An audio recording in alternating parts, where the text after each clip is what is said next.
Kepala Kepolisian Republik Indonesia Jenderal Listio Sigit Prabowo buka suara soal laporan dugaan fitnah ijazah palsu milik mantan Presiden Joko Widodo. Listio memastikan, seluruh proses hukum dalam kasus tersebut akan berjalan sebagaimana mestinya. Yang jelas proses hukum berjalan, kata Listio saat ditemui di Sekolah Tinggi Ilmu Kepolisian, STIK, Jakarta Selatan pada Ahad malam, 18 Mei 2025. Listio meminta publik untuk menunggu perkembangan penyelidikan yang kini tengah dilakukan oleh pihak kepolisian. Perkembangannya diikuti saja, ucap Listio di depan awak media. Sebelumnya Kepala Bidang Hubungan Masyarakat Polda Metro Jaya Komisaris Besar Ade Arysyam Indradi menyatakan pihak kepolisian telah memeriksa 24 orang sebagai saksi dalam laporan yang dibuat Jokowi terkait dugaan fitnah dan pencemaran nama baik. Laporan tersebut didaftarkan oleh Jokowi atas banyaknya tuduhan ijazah palsu yang dirinya terima.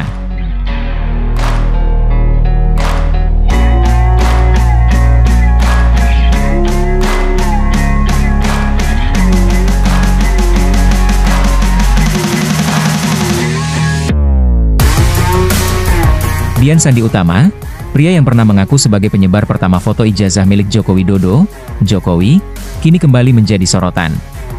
Pasalnya, Dian Sandi Utama telah dilaporkan kepada Bareskrim Polri oleh ex-guru besar Universitas Sumatera Utara, USU, Profesor Yusuf Leonard Hanok. Diketahui Dian Sandi mengunggah foto ijazah Jokowi melalui akun X miliknya pada 1 April 2025. Profesor Yusuf Leonard memberikan alasan kenapa dirinya melaporkan Sandi. Hal ini lantaran Sandi diduga menyebarkan dokumen milik orang lain tanpa izin. Lantas begini jawaban Sandi, "Saya kan dari awal sudah mengatakan bahwa saya tidak pernah diberikan salinan atau dokumen itu, ijazah UGM, oleh Pak Jokowi. Tapi ketika berbicara di publik, ketika dia berada di ranah media, teman-teman media, tentu itu menjadi ranah publik," ujarnya, mengutip tayangan YouTube iNews, Minggu 18 Mei 2025. Dian Sandi dilaporkan atas dugaan pelanggaran pasal 32 Undang-Undang Nomor 11 Tahun 2008 tentang Informasi dan Transaksi Elektronik, ITE. Dian Sandi Utama merupakan kader Partai Solidaritas Indonesia, PSI. Mengutip psi.id, Dian Sandi diamanahi jabatan sebagai Ketua Dewan Pimpinan Wilayah, DPW, PSI Nusa Tenggara Barat, NTB. Jabatan tersebut diperolehnya menjelang pemilu serentak tahun 2024. Disebutkan juga, Dian Sandi sebelum bergabung dengan PSI, dirinya merupakan kader Partai Nasdem. Bahkan, dia pernah menjadi caleg DPRD Provinsi NTB pada pemilu 2019 lalu melalui Partai Nasdem. Oke, sekarang di channel Mata Netizen kita, tadi kita sudah melihat bagaimana tanggapan Kapolri dan mengenai ijazah palsu Joko Widodo yang telah beredar di masyarakat. Dan sekarang mari kita baca komentar dari kawan-kawan kita semuanya. Sudah lama masyarakat di Indonesia kritis kepercayaan terhadap instansi Polri. Sangat tidak mendukung kepolisian ini ya. Yang penting jujur, walau pahit nggak usah izin. Memang banyak sekali ya ini yang benci sama kepolisian. Gak yakin apa yang dilakukan Parcok.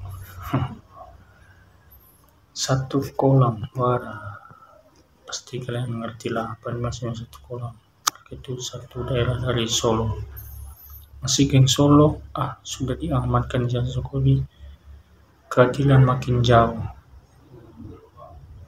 Dan kita sebagainya masih belum tahu sebenarnya apakah ijazah Jokowi ini palsu apa asli, tapi dengan banyaknya bukti sejauh ini masih terlihat bahwa ijazah Jokowi itu masih asli. Keholiman akan menerima azab, pembohong, pendusta akan menerima azab, dan tidak jujur akan menerima azab. Betul sekali. Semua yang melakukan kejahatan akan mendapatkan azabnya masing-masing. Emang ada yang percaya orang ini? Lagi dan lagi Kapolri banyak sekali yang tidak percaya terhadap dia. Yang adil yuk, beri keadilan. Betul sekali. Listio dicopot dulu baru hukum berjalan. Apa maksudnya ini bang? Kalau Listio udah dicopot baru hukum berjalan, yang tahu-tahu aja ya. Hukum berjalan sesuai pesanan kalian.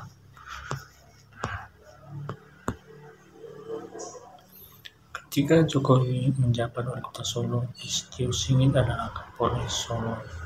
Dan ketika Jokowi menjabat presiden, Listio Sigit diangkat menjadi Kapolri. Sekarang anak buah Listio Sigit menyelidiki kasus Jokowi. Silakan disimpulkan sendiri. Yang ngerti-ngerti aja kawan-kawan. Apa maksud dari kawan tersebut? Dia akan mengatakan semua baik saja, nggak perlu diperpanjang lagi, kasus ditutup. Apakah para pejabat ini lupa bahwa kemerdekaan RI sudah 80 tahun? Alangkah malunya bila cara penyelesaian hukum seperti kehidupan masa kolonial Belanda. Sadar para politik, rawan rezim penguasa, coba didik anak bangsa ini. Cara menyelesaikan konflik politik, hukum, demokrasi secara benar dan dewasa, layak bangsa yang merdeka. Oke kawan-kawan, itulah tadi tanggapan dari kawan-kawan kita, dan sekarang berikan tanggapanmu di kolom komentar biar kita bisa saling diskusi bersama.